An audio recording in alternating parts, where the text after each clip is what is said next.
तो कहानी की शुरुआत होती है एक औरत से जो कि वैक्स से फेस मास्क बना रही होती है। पास ही में उसका बेटा बैठा ब्रेकफास्ट कर रहा होता है। इतने में उसका पति उसके दूसरे बेटे को लेकर आता है जो बहुत ही ज़्यादा अग्रेसिव होता है। वो इतना ज़्यादा अग्रेसिव होता है कि किसी के कंट्रोल में नहीं आता, इसीलिए उसे चेयर के साथ बांधना पड़ता है।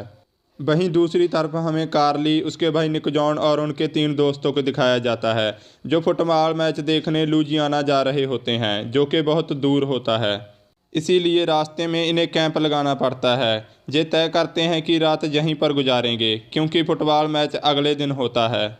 ये सब जहाँ पर बहुत एंजॉय कर रहे होते हैं। इन्हीं में से एक लड़के के पास कैमरा होता है जो सब कुछ रिकॉर्ड कर रहा होता है।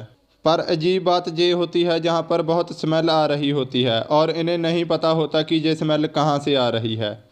अगले ही पल वहाँ पर एक ट्रक आता है जो अपनी हेडलाइट से इन्हें परेशान करता है। ये लाइट बंद करने के लिए भी कहते हैं लेकिन ट्रक की तरफ से कोई रिस्पॉन्स नहीं मिलता। इसीलिए इनमें से एक लड़का ट्रक की तरफ बॉटल फेंकता है जिससे ट्रक की हेडलाइट टूट जाती है। इसके बाद वो ट्रक वहाँ से चुपचाप चला जाता है। इसके बाद वो सभी अपने अपने कैंपस में सो जाते हैं लेकिन अचानक आधी रात को कार्ली की आंख खुलती है। उसे लगता है कि उनके कैंपस के आसपास कोई है लेकिन बाहर जाना खतरनाक है, इसीलिए वो बाहर नहीं जाती। लेकिन जब ये अगली सुबह सभी उठते हैं तो देखते हैं कि इनके दोस्त का कैमरा जो रात को सब कुछ रिकॉर्ड कर रहा होता है वो गायब होता है और इनकी एक गाड़ी भी किसी ने ख़राब कर दी होती है।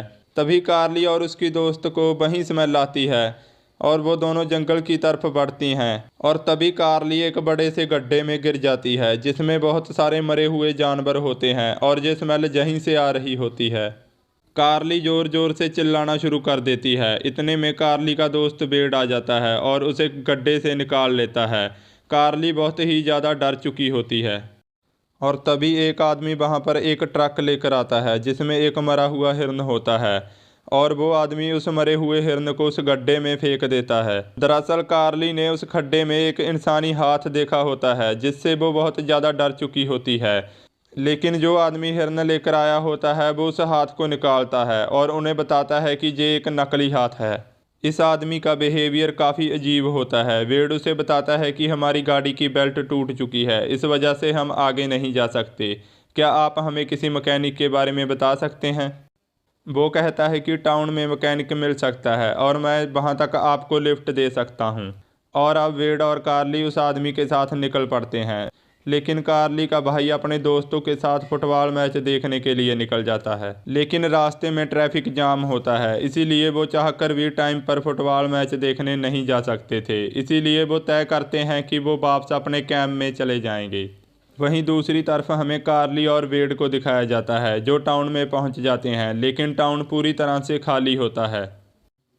वो एक चर्च के बाहर जाते हैं और वहां से एक आदमी आता है, उसका नाम बो होता है। वो उन्हें बताता है कि उसका एक गैस स्टेशन है जहां से वो उन्हें गाड़ी का वो हर पार्ट दे सकता है जो उन्हें चाहिए, लेकिन उन्हें आधे घंटे के बाद आना होगा। इसके बाद ये दोनों टाउन में घूमना शुरू कर देते हैं और अब जहां पर वेड और कार्ली बोर हो रहे होते हैं और तभी वो हाउस ऑफ वैक्स के बाहर पहुंचते हैं जहां पर लिखा होता है क्लोज्ड, यानी कि ये बंद हो चुका है। और तभी वेड कहता है कि हमें अंदर जाना चाहिए। वेड और कार्ली घर के अंदर चले जाते हैं। वो देखते हैं कि जहाँ पर बहुत वैक्स होती है और जहाँ पर वैक्स से बने पुतले भी होते हैं जो देखने में बिल्कुल भी पुतले नहीं लग रहे होते। ऐसा लगता है कि ये असली इंसान हैं। तभी वेड देखता है कि जहाँ पर एक वैक्स का बना डॉग भी होता है, लेकिन जब वो डॉग के पास जाता है तो डॉग भौंकना शुरू कर देता है क्योंकि वो एक असली डॉग होता है। कार्ली को दिखाया जाता है कि वो एक कमरे में होती है जहाँ पर उसे खिड़की से कोई देखता है और वो डर जाती है और वो डरते हुए वो भागने लगती है और वो दोनों घर से बाहर आ जाते हैं लेकिन बाहर कोई भी नहीं होता। और अब जहाँ पर वो आदमी भी आ जाता है जिसका गैस स्टेशन होता है, वो उन्हें अपने गैराज में लेकर जाता है जहाँ पर वो बेल्ट ढूंढना शुरू कर देते हैं जो उनकी गाड़ी की टूट चुकी होती है। वो बताता है कि उस साइज की बेल्ट मेरे घर में है। वो उन्हें अपने घर में चलने के लिए कहता है। वो दोनों भी मान जाते हैं और बो के घर की तरफ निकल पड़ते हैं। और अब वो उन्हें बताता है कि हाउस ऑफ वैक्स में एक फैमिली रहा करती थी जिसमें हस्बैंड डॉक्टर था और उसके साथ उसकी पत्नी और 2 बच्चे रहा करते थे। लेकिन कुछ समय बाद हस्बैंड और वाइफ की मौत हो गई थी, जिसके बाद उनके दोनों बच्चे अनाथ हो गए थे।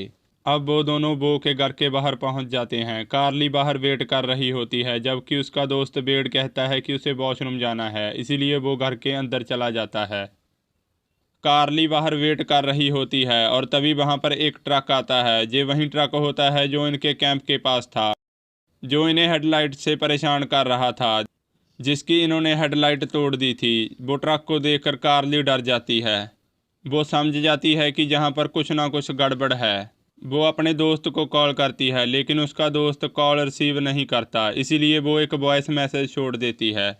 और अब वो ज़ोर ज़ोर से हॉर्न बजाना शुरू कर देती है ताकि वेड घर के अंदर से बाहर आ जाए। और तभी घर की लाइट चली जाती है। वेड के सामने एक साया आता है जो पूरा का पूरा वैक्स का बना होता है, और वो वेड के पैर को बुरी तरह जख्मी कर देता है। इसके बाद वो घर से बाहर आता है और कार्ली पर हमला कर देता है, लेकिन कार्ली किसी तरह वहां से बचकर निकल जाती है। उसे पता है कि चर्च में बहुत सारे लोग हैं, इसीलिए वो उनसे मदद मांगने के लिए चर्च में जाती है। लेकिन जब वो अंदर जाती है तो पूरी तरह से हैरान हो जाती है, क्योंकि उसने जहाँ पर जितने भी लोगों को देखा था वो सारे के सारे वैक्स के बने होते हैं, यानी कि एक भी जिंदा इंसान जहाँ पर नहीं है, ये सभी के सभी वैक्स के हैं। और जहाँ पर जितने भी वैक्स के पुतले हैं ये कभी जिंदा इंसान थे। दरअसल इन्हें मारकर इनकी बॉडी ऊपर वैक्स लगा दी गई है, जिससे ये बाहर से तो वैक्स के हैं लेकिन अंदर से ये असली इंसान हैं। अब यहाँ पर वो आ जाता है और वो कार्ली को पकड़कर अपने गैरेज की बेसमेंट में ले जाता है, जहाँ पर वो उसे अच्छी तरह से बांध कर उसके मुंह को ग्लू से चिपका देता है ताकि वो कुछ बोल ना पाए। वहीं निक के दोस्त को दिखाया जाता है जो हाउस ऑफ वैक्स के अंदर चला जाता है। वो देखता है कि उनका दोस्त वेड पियानो के सामने बैठा होता है, जो पूरी तरह वैक्स का बन चुका होता है, यानी कि मोम का बन चुका होता है। पर इससे पहले वो कुछ कर पाता, जहाँ पर बो का भाई आ जाता है और वो उस पर हमला करके उसको मार देता है। और वो कार्ली और निक के और बाकी दोस्तों को भी मार देते हैं। अब जहाँ पर कार्ली और निक बचे हैं, जिसके बाद वो दोनों एक शॉप में जाते हैं जहाँ से वो कुछ हथियार उठाते हैं। और अब जहाँ पर बो भी पहुँच जाता है, इसीलिए वो अपनी जान बचाने के लिए एक मूवी थिएटर के अंदर चले जाते हैं, जहाँ पर बहुत सारे वैक्स के पुतले होते हैं। और वो भी उन्हीं पुतलों की तरह वहाँ पर बैठ जाते हैं। और अब वो भी जहाँ पर पहुँच चुका होता है, वो उन दोनों को ढूंढ रहा होता है। पर इससे पहले वो उन पर हमला करता, उससे पहले निक, जिसके पास एरो गन होती है, उससे वो उस पर हमला कर देता है। इसके बाद कार्ली और उसका भाई बो के घर पर जाते हैं, क्योंकि इन्हें नहीं पता होता कि वेड मारा जा चुका है। वो वेड को बचाना चाहते हैं, लेकिन जब वो घर के अंदर जाते हैं तो वो समझ जाते हैं कि उनका दोस्त वेड मारा जा चुका है। इसके बाद वो, जो कि होश से बाहर आ जाता है, वो भी घर में आ चुका होता है। इससे वो और उसका भाई समझ जाते हैं कि वो दोनों नीचे बेसमेंट में हैं।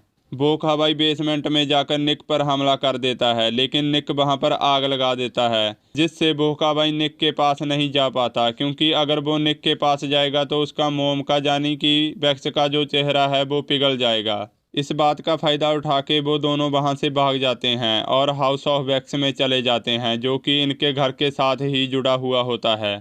वो वहां पर आता है और निक के ऊपर हमला कर देता है और निक को बहुत बुरी तरह से जख्मी कर देता है। और अब जो आग वो के घर में लगाई थी वो हाउस ऑफ वैक्स में भी आ जाती है, जिससे सब कुछ पिघलना शुरू हो जाता है। इससे पहले कि वो निक को मारता, कार्ली पीछे से हमला करके बो को मार देती है। और अब जहाँ पर बो का भाई भी आ जाता है, जो देखता है कि उसका भाई मारा जा चुका है। वो गुस्से से आग बबूला हो जाता है और कार्ली को मारने के लिए उसकी तरफ बढ़ता है। कार्ली उसे समझाने की कोशिश करती है कि उसके भाई ने उसका इस्तेमाल किया है, तुम्हें पुरानी बातों को भूलकर एक नई जिंदगी शुरू करनी चाहिए। पर वो उसकी बात नहीं मानता और उसे मारने के लिए ऊपर तक पहुंच जाता है। और इससे पहले वो उसे मारता, निक उसके ऊपर हमला कर देता है। इन दोनों में हाथापाई शुरू हो जाती है और कार्ली मौके का फ़ायदा उठाकर उस पर पीछे से हमला करती है और उसे नीचे गिरा देती है। और वो सीधा नीचे अपने भाई की बॉडी के ऊपर गिरता है। वो इसी तरह से जुड़ जाता है जैसे बचपन में वो जुड़े हुए पैदा हुए थे। अब पूरे घर में आग फैलना शुरू हो जाती है और अब वो जो पूरा घर वैक्स का बना होता है पिघलना शुरू हो जाता है। कार्ली अपने भाई के साथ किसी तरह से जहाँ से निकल जाती है। वो और उसके भाई की मृत्यु हो चुकी होती है।